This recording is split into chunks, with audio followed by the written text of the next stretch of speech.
La loi de Faraday nous permet de quantifier l'induction magnétique. Rappelez-vous, lorsque je bouge un aimant aux alentours, à proximité d'un solénoïde, eh bien, dans le solénoïde peut apparaître un courant induit. Ce courant induit était marqué dans les expériences par la présence d'une différence de potentiel au niveau du voltmètre. Donc, cette différence de potentiel marque la présence d'un courant induit et inversement.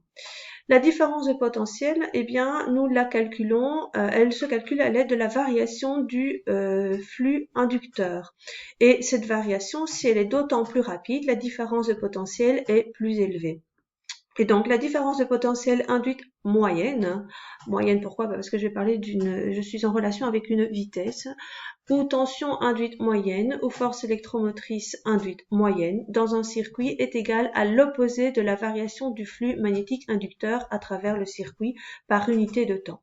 Alors, pourquoi l'opposé? Eh bien, souvenez-vous, l'induit s'oppose aux modifications engendrées par l'inducteur. Et donc, la variation de flux magnétique inductrice, était toujours de signe opposé à la variation de flux magnétique induite.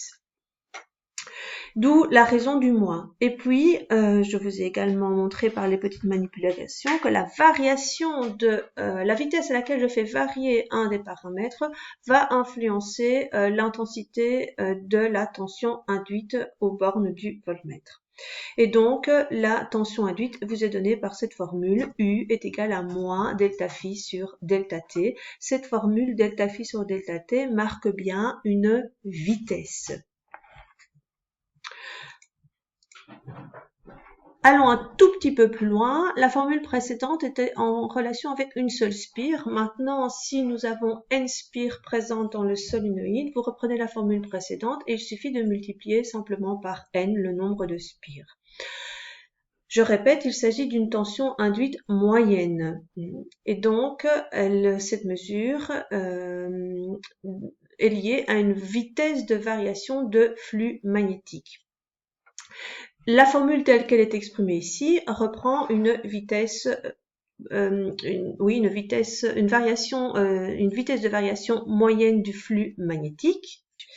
Reprenons une analogie avec votre cours de 5e, c'est-à-dire la vitesse moyenne que vous avez étudiée avec votre professeur.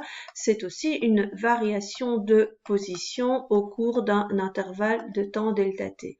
Alors, lorsque vous êtes dans des mouvements rectilignes, cette formule suffit amplement à elle-même, mais lorsque vous êtes dans des mouvements dont la trajectoire est quelconque, si je regarde le vecteur déplacement, je suis partie de cette position-ci et je suis arrivée à celle-ci, eh bien le vecteur déplacement, il est celui-ci, et donc vous allez obtenir une vitesse moyenne, mais loin de connaître la vitesse en chacun des points de la trajectoire du mobile.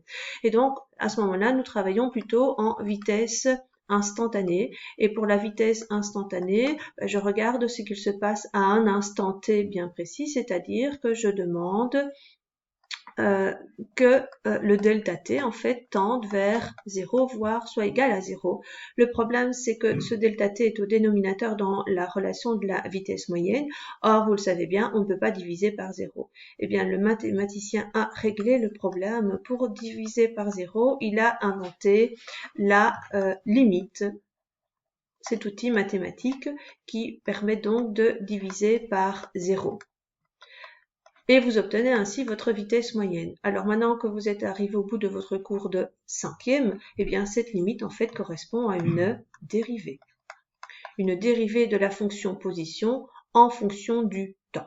Eh bien c'est la même chose pour notre tension induite moyenne. Si je veux en déterminer une intensité instantanée, à un moment précis, eh bien, je vais prendre la limite de ce rapport lorsque delta t tend vers 0 et donc cela reviendra à dériver la fonction flux magnétique. Alors, dans des circuits tels que nous travaillons dans le cadre de cours de 6e, eh bien, nous travaillons avec des circuits ohmiques, c'est-à-dire qui vérifient la loi de Ohm. U est égal à R fois I. Et donc, à une tension est liée une intensité de courant, ce qui me permet de vous sortir l'intensité de courant induite dans la bobine induite. I sera égal à, donc si je vais un petit peu trop vite, excusez-moi, si j'isole I dans la loi de Ohm, vous obtenez U sur R étant la résistance, bien sûr, la résistance du circuit exprimée en Ohm. Eh bien, vous reprenez donc la formule de votre tension induite qui est reprise ici, et vous venez simplement la diviser par R, ce qui vous mène à I est égal à moins N sur R fois delta phi sur delta T. Voilà ce que je pouvais vous dire sur la loi de Faraday ainsi que sur la loi de Lenz que vous avez vu dans la vidéo précédente. Au cours prochain, je vous demanderai de vous attarder sur un exercice qui est l'exercice 36. Vous pouvez déjà le lire et notamment faire attention à une information importante dans cet énoncé. Je vais le lire avec vous, cet énoncé. Je termine le cours par cela. Pour rechercher l'intensité du vecteur champ magnétique entre les pièces d'un électroaimant, un expérimentateur y place une bobine comportant 50 spires, dont la résistance vaut 30 ohms. La section de votre spire, de chacune de votre spire est la même, 2 cm². Les spires de la bobine sont perpendiculaires au champ, donc ce qui vous donne comme information que le vecteur champ magnétique et le vecteur normal ont un angle de 0 degré, ce qui vous donne un cosinus de 0 degré qui est égal à 1, donc votre formule va se réduire au niveau du flux magnétique. La bobine est brusquement retirée de l'entrefer. Comme je bouge ma bobine, eh bien, ici c'est la bobine qui est bougée, mais ça revient au même que vous bougiez l'aimant ou la bobine, du moment que vous avez une variation de flux magnétique, vous avez un courant induit. Et un appareil de mesure qui est branché indique qu'il s'y produit un déplacement d'une quantité d'électricité de 5 fois 10 exposant moins 4 coulombs. C'est ici le piège de l'énoncé, je le surligne. Faites attention, interprétez correctement ceci. Donc, réfléchissez un petit peu pour le cours suivant, en quoi consiste, quelle est l'implication de cette information, comment l'utiliser. Voilà, j'espère que cette séance vous a plu.